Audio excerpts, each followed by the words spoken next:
Hello दोस्तों, स्वागत है आपका अपने चैनल एग्जामेज़ॉन पे। तो फिर से मैं हाजिर हूँ 19 जनवरी 2021 के इंपॉर्टेंट इवेंट्स के साथ। आप पूरा वीडियो ध्यान से देखिएगा क्योंकि लास्ट में आपको 2 क्वेश्चंस के जवाब देने हैं। आज का पहला क्वेश्चन है, one school one IAS scheme को रिसेंटली किस इंडियन स्टेट में रोल आउट किया गया है? तो one school one IAS scheme को केरल में रोल आउट किया गया है। कहाँ पर? केरल में। जान लेते हैं इसके विषय में। केरल के जो राज्यपाल हैं, गवर्नर आरिफ मोहम्मद खान द्वारा one school one IAS scheme को रोल आउट किया गया है। पर्पस क्या है इस स्कीम का? जो इकोनॉमिकली वीकर सेक्शन से लोग हैं और वो ब्रिलियंट हैं, उनको सिविल सर्विसेज और अन्य कॉम्पिटिटिव एग्जाम की प्रिपरेशन करवाना, ये पर्पस है one school one IAS scheme का। इस स्कीम के तहत 10,000 यानी 10,000 बॉयज एंड गर्ल्स का सिलेक्शन किया जाएगा और उनको प्रिपेयर किया जाएगा या फिर प्रिपरेशन प्रोवाइड की जाएगी। तो केरल ने लॉन्च की है या केरल के गवर्नर ने लॉन्च की है, तो केरल के विषय में जान लेते हैं। चीफ मिनिस्टर कौन है केरल के? पिनराई विजयन। गवर्नर कौन है? अभी बताया मैंने आपको, Arif Mohammad Khan. Silent Valley National Park, Mathikettan Shola National park, ये मथिकेतन है।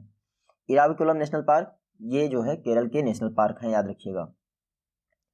नेक्स्ट क्वेश्चन है, recently USIBC US India business council में वाइस चेयर के तौर पर 3 कॉर्पोरेट्स का सिलेक्शन हुआ है। आपको बताना है उनमें कौन चुना गया है जो इन ऑप्शंस में अवेलेबल है। तो इन 3 कॉर्पोरेट्स में से किरण मजूमदार शॉ एक कॉर्पोरेट हैं जिनको चुना गया है यूएसआईबीसी की वाइस प्रेसिडेंसी के लिए या फिर वाइस चेयर के लिए। यहाँ जान लीजिए आप, किरण मजूमदार शॉ इनको सेलेक्ट किया गया है यूएसआईबीसी की वाइस चेयर के तौर पर। मैं आपको बता दूं, यूएस इंडिया बिजनेस काउंसिल द्वारा 3 टॉप कॉर्पोरेट लीडर्स का सिलेक्शन किया गया था जो कि यूएसआईबीसी के 2021 बोर्ड ऑफ गवर्नर्स का पार्ट होंगे, बोर्ड ऑफ डायरेक्टर्स का पार्ट होंगे। उसी में से हैं एक आपकी किरण मजूमदार शॉ। ये 3 नए नाम हैं जिनको चुना गया है। पहली है किरण मजूमदार शॉ, दूसरे हैं मिलिंद पंत जो कि एमवे के सीईओ हैं और किरण मजूमदार शॉ बायोकॉन की चेयरपर्सन है। उसके अलावा नैस्डैक जो अमेरिका का स्टॉक एक्सचेंज है उसके वाइस चेयरपर्सन एडवर्ड नाइट को भी चुना गया है इन 3 लोगों में। यूएस इंडिया बिजनेस काउंसिल की बात करें तो 1975 में स्थापना हुई थी, हेडक्वार्टर है वॉशिंगटन में। यूएसआईबीसी की चेयरपर्सन या फिर प्रेसिडेंट कौन है? तो निशा देसाई बिस्वाल, ये हैं यूएसआईबीसी की चेयरपर्सन। ये नाम जरूर याद रखिएगा।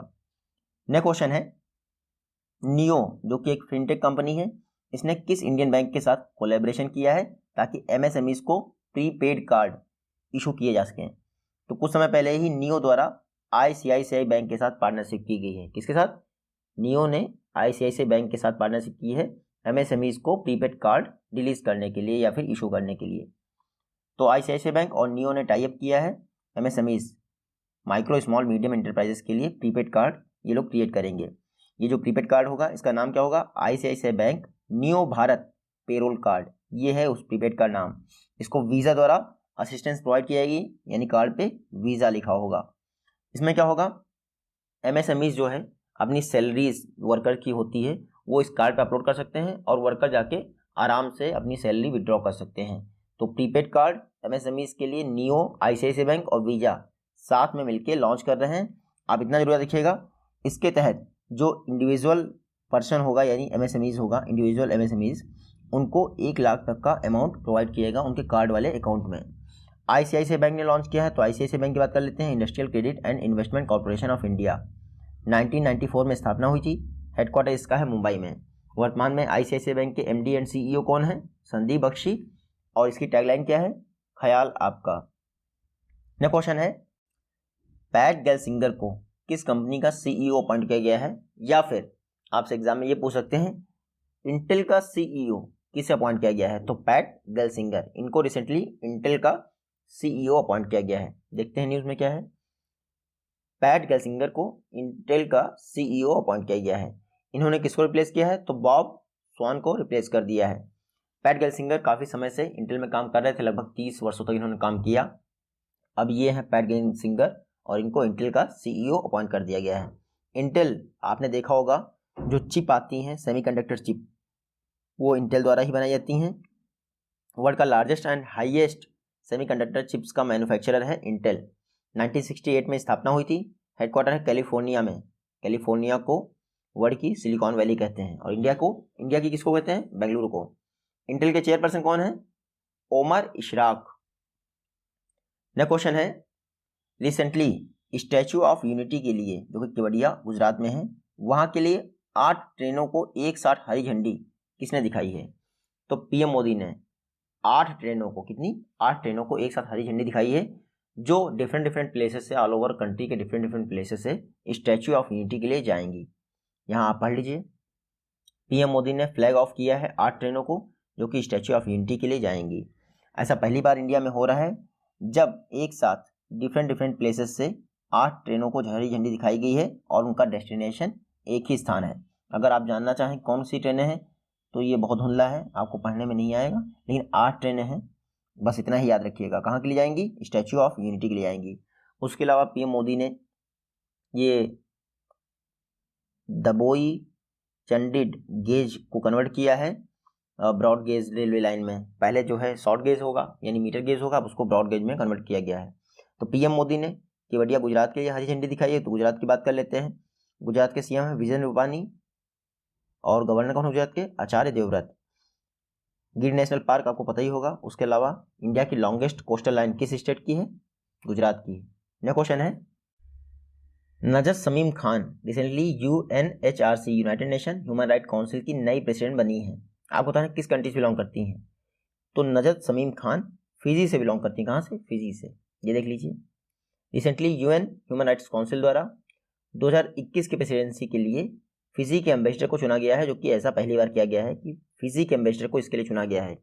फिजी के एम्बेसडर जो कि जेनेवा में स्थित है, क्योंकि जेनेवा में यूएनएचआरसी का हेडक्वार्टर है। तो फिजी का एम्बेसडर नजर शमीम खान को 2021 के लिए यूएनएचआरसी का प्रेसिडेंट चुना गया है। 2020 में ये वाइस प्रेसिडेंट रही थी, अब ये प्रेसिडेंट हो गई हैं। इन्होंने किसको रिप्लेस किया है? तो ऑस्ट्रेलिया की लॉयर है एक एलिजाबेथ टिची, इनको रिप्लेस कर दिया है। क्योंकि फिजी से बिलोंग करते हैं तो फिजी के विषय में जान लीजिए। एक छोटा सा कंट्री है फिजी, कैपिटल है सुआ, करेंसी क्या है फिजी की? Fijian dollar. और प्रेसिडेंट कौन है फिजी के? जियोजी कॉनरोटे। उसके अलावा यूएनएचआरसी की बात हुई है, United nation human right council, important यही है। 2006 में इसकी इंपॉर्टेंट स्थापना हुई थी, हेडक्वार्टर है इसका जिनेवा स्विट्जरलैंड में। और अब प्रेसिडेंट कौन बन गई हैं? नजर शमीम खान, फिजी से बिलोंग करती हैं। नेक्स्ट क्वेश्चन है, जो हमारे health and family welfare minister हैं डॉक्टर हर्षवर्धन, उन्होंने एक टेक्निकल एक्सपर्ट कमेटी बनाई है नेशनल फैमिली हेल्थ सर्वे को एनालाइज करने के लिए। आपको बताना है इस टेक्निकल एक्सपर्ट कमेटी की हेड कौन है? तो प्रीति पंत की अध्यक्षता में एक टेक्निकल एक्सपर्ट कमेटी बनाई है जो नेशनल फैमिली हेल्थ सर्वे 5 का एनालिसिस करेगा। नेशनल फैमिली हेल्थ सर्वे, इसका एनालिसिस करने के लिए हेल्थ मिनिस्ट्री द्वारा एक कमेटी बनाई गई है जिसकी हेड होंगी Preeti Pant. National Family Health Survey, इसमें कई सारे इंडिकेटर्स का एनालिसिस किया गया है, एनीमिया, माल न्यूट्रिशन, उसके अलावा स्टंटिंग, वेस्टिंग, सब कुछ सिलेक्ट किया गया है, सबका एनालाइज किया गया है। मैं पहले पढ़ा चुका हूँ आपको। नेशनल फैमिली हेल्थ सर्वे का जो फर्स्ट फेज का डाटा था वो रिलीज कर दिया गया है दिसंबर में। 22 स्टेट्स एंड यूटीज के लिए रिलीज किया गया है, जिसमें आपके 17 स्टेट्स हैं और 5 यूटीज हैं। नेशनल फैमिली हेल्थ सर्वे से पहले भी 4 सर्वेस कंडक्ट किए जा चुके हैं। सबसे पहले शुरुआत हुई थी 1992 में, यानी फर्स्ट सर्वे 1992 से स्टार्ट किया गया था। नेशनल फैमिली हेल्थ सर्वे किसके द्वारा कंडक्ट किया जाता है? तो international institute for population sciences, ये मुंबई में स्थित है, इसी के द्वारा national Family Health survey conduct किया जाता है। नेक्स्ट क्वेश्चन है, रिसेंटली तीसरी बार लगातार कायाकल्प अवार्ड जो कि हॉस्पिटल्स को दिया जाता है स्वच्छता को मेंटेन करने के लिए, किसने जीता है? तो लगातार तीसरी बार कायाकल्प अवार्ड जीता है एम्स भुवनेश्वर ने। किसने? एम्स भुवनेश्वर ने। ये देखिए, एम्स भुवनेश्वर द्वारा 2020 का कायाकल्प अवार्ड जीता गया है, लगातार तीसरी बार है जब एम्स भुवनेश्वर को ये अवार्ड मिला है। तो अब 2 करोड़ रुपये भी मिलेंगे क्योंकि फर्स्ट प्राइज उसी को मिलेगा। देखिए, सफाई के लिए कायाकल्प अवार्ड दिया जाता है हॉस्पिटल्स को या फिर मेडिकल इंस्टीट्यूशंस को दिया जाता है। 2018-19 दोनों साल इसी ने जीता था, अब 2020 का भी इसी ने जीता है। कायाकल्प अवार्ड की जो शुरुआत हुई थी 2015 में की गई थी स्वच्छ भारत मिशन के तहत। इसका मेन पर्पज है जो पब्लिक हेल्थ केयर फैसिलिटीज़ हैं वहाँ पर क्लीनलीनेस को मेंटेन करना। मैं बता दूं, डिस्ट्रिक्ट हॉस्पिटल में भी 2015 में इसको इनिशिएट कर दिया गया था। उसके अलावा जो अर्बन हेल्थ फैसिलिटीज़ हैं वहाँ पर 2017 में इसको एक्सटेंड कर दिया गया था, यानी लगभग सारे हॉस्पिटल कायाकल्प अवार्ड के तहत आ जाते हैं। नेक्स्ट क्वेश्चन देखते हैं, कौन सी जो स्पेस एजेंसी है वो ग्रीन रन टेस्ट सीरीज का 8वां और अंतिम टेस्ट कंडक्ट करने जा रही है। तो नासा ने अनाउंस किया है ये कुछ ही समय में ग्रीन रन टेस्ट सीरीज का 8वां और अंतिम यानी फाइनल टेस्ट कंडक्ट करने जा रही है। न्यूज़ में देख लेते हैं। देखिए 8वां और अंतिम टेस्ट होगा ये ग्रीन रन टेस्ट सीरीज का, जिसको नासा द्वारा कंडक्ट किया जाएगा। बता दूं 8वां स्टेज जो है हॉट फायर कहा गया है। क्योंकि पहली बात तो ये एंड हो जाएगी सीरीज इससे, और जब आग लगती है तो सब कुछ एंड ही हो जाता है। उसके अलावा जो ये ग्रीन रन टेस्ट सीरीज है यानी ग्रीन रन रॉकेट जब बनेगा बाद में, ये वर्ल्ड का मोस्ट पावरफुल रॉकेट होगा। पर्पस क्या है, जो मून मिशन है जहाँ पर एस्ट्रोनॉट्स मतलब कि जो आपके एस्ट्रोनॉट्स को भेजना है, मानव को भेजना है, उसके लिए ग्रीन रन जो रॉकेट होगा उसको यूज़ किया जाएगा। ये जो रॉकेट होगा ये सैटर्न V5 रॉकेट से भी छोटा होगा देखने में, हालांकि 15% ज़्यादा थ्रस्ट क्या होता है, जो धक्का दिया जाता है ना स्पेसशिप को ऊपर लॉन्च करने के लिए, ज़्यादा थ्रस्ट क्रिएट करेगा।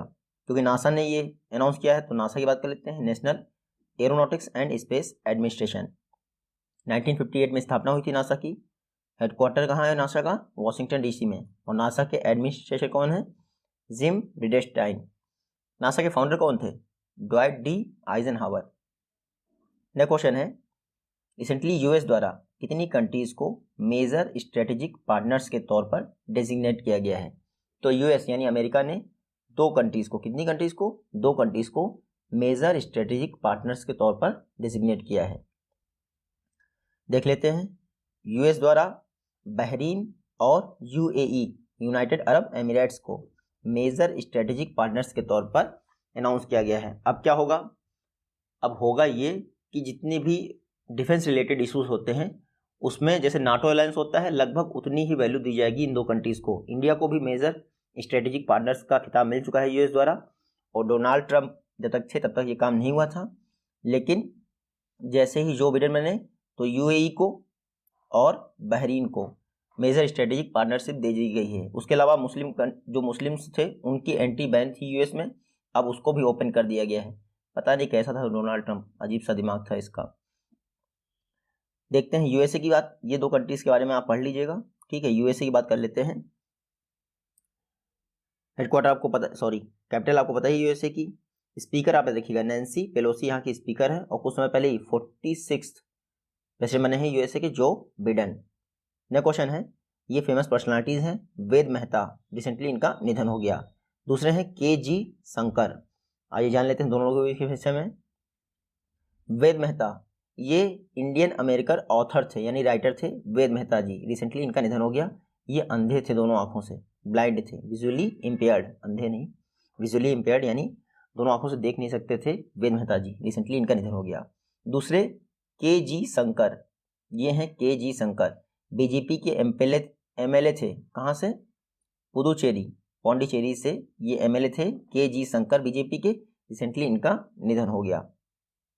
नेक्स्ट क्वेश्चन है, पेप्सिको जो कि एक बीवरेज फर्म है, उसने अनाउंस किया है कि वो कौन से वर्ष तक ग्रीन हाउस गैस के एमिशन को नेट जीरो कर देगी।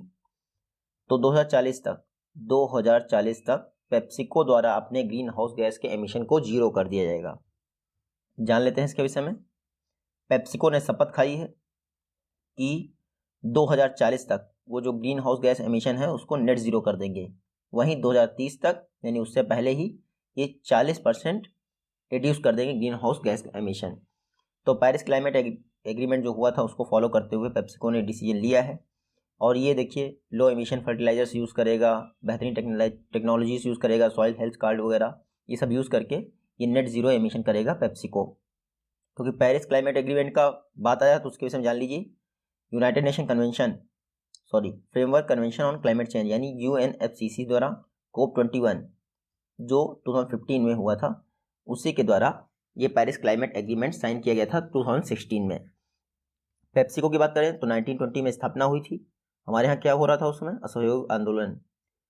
और हेडक्वार्टर कहाँ है पेप्सिको का, न्यूयॉर्क में। पेप्सिको के चेयरपर्सन और CEO कौन है, रेमन लगवार्ता। नेक्स्ट क्वेश्चन है, मकारा विलाक्कू फेस्टिवल रिसेंटली सबरीमाला टेम्पल में स्टार्ट हुआ।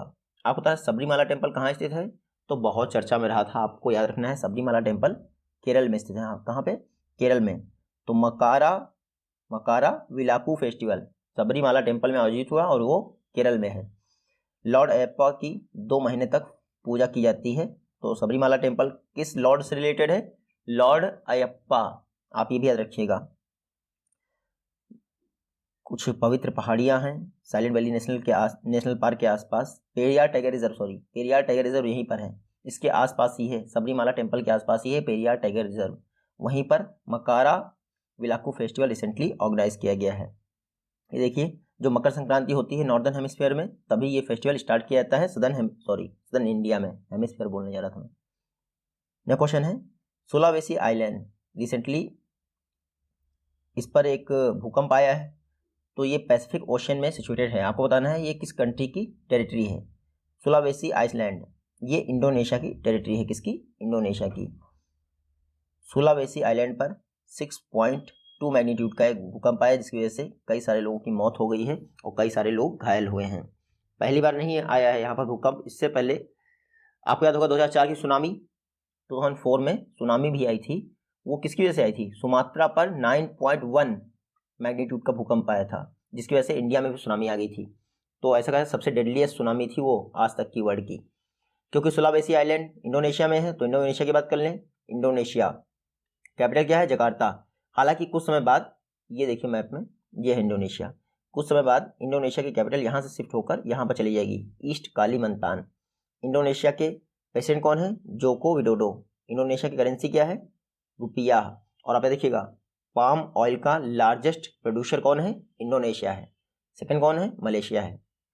नेक्स्ट क्वेश्चन है, chief of army staff commendation award से किसको सम्मानित किया गया है? तो chief of army staff commendation से सम्मानित किया गया है अमरेश कुमार चौधरी को। किसको? अमरेश कुमार चौधरी जी। जान लेते हैं, अमरेश कुमार चौधरी जी को chief of army staff commendation से सम्मानित किया गया है। ये जो अवार्ड है ये आर्म फोर्सेस के लिए स्पेशल कंट्रीब्यूशन देने के लिए दिया जाता है। तो कोविड-19 पेंडेमिक के दौरान ये जो अमरेश कुमार चौधरी जी हैं, इन्होंने आर्म फोर्सेस की काफ़ी ज़्यादा हेल्प की थी, इसलिए इनको सम्मानित किया जा रहा है chief of army staff commendation award से। देखिए, अमरेश कुमार चौधरी जी वर्तमान में जो मिल रेल होती है, मिल रेल उसके चीफ कंट्रोलर हैं। और मिल रेल क्या है? ये देखिए, जो मिनिस्ट्री ऑफ रेलवे की ट्रैफिक डायरेक्टरेट है उसका एक एक्सटेंशन है मिल रेट, और इस समय वहीं पर काम कर रहे हैं अमरेश कुमार चौधरी जी। इनको इस बार Chief of Army Commendation award से सम्मानित किया गया है। ये हैं अमरेश कुमार चौधरी जी, आप देखिएगा। नेक्स्ट क्वेश्चन देखते हैं, recently BWF badminton world federation की जूनियर वर्ल्ड की टॉप 10 रैंकिंग रिलीज की गई है। इसमें कितने इंडियन सेटलर्स का नाम आया है? तो BWF की टॉप 10 जूनियर वर्ल्ड रैंकिंग में 6 इंडियन सेटलर्स का नाम आया है। यहाँ देख लीजिए, BWF की जूनियर वर्ल्ड रैंकिंग में जो टॉप 10 नाम आए हैं उनमें 6 हैं इंडियन। उनमें टॉप 2 आप देखिएगा, वरुण कपूर और सामिया इमाद फारूकी। देखिए, वरुण कपूर को सेकंड स्पॉट मिला है मेल में और सामिया इमाद फारूकी को फीमेल में सेकंड स्पॉट मिला है। तो इन दोनों का नाम जरूर याद रखना चाहिए। मैं आपको बता दूं, वरुण लगभग लास्ट टाइम इनकी जो रैंक थी वो थी 6, यानी 4 प्लेसेस का छलांग लगाया इन्होंने मेल सिंगल प्लेयर की रैंकिंग में। वहीं सामिया ने 6 प्लेसेस जंप किया है फीमेल कैटेगरी में। तो सामिया और वरुण का नाम जरूर याद रखिएगा। रिसेंटली जो आपका बैडमिंटन वर्ल्ड फेडरेशन है उसने जूनियर टीम के लिए रैंकिंग जारी की, जिसमें टॉप 10 में 6 इंडियंस आए हैं। वर्ल्ड बैडमिंटन वर्ल्ड फेडरेशन की बात करें तो 1934 में स्थापना हुई थी। हेडक्वार्टर है कुआलालंपुर मलेशिया में, और प्रेसिडेंट आप पढ़ लीजिएगा, अजीब सा नाम है लेकिन डेनमार्क से बिलोंग करते हैं। नेक्स्ट क्वेश्चन है, विदुर शर्मा रिसेंटली किस कंट्री के कोविड टेस्टिंग एडवाइजर अपॉइंट किए गए हैं? तो विदुर शर्मा को यूएसए का, अमेरिका का कोविड टेस्टिंग एडवाइजर अपॉइंट किया गया है।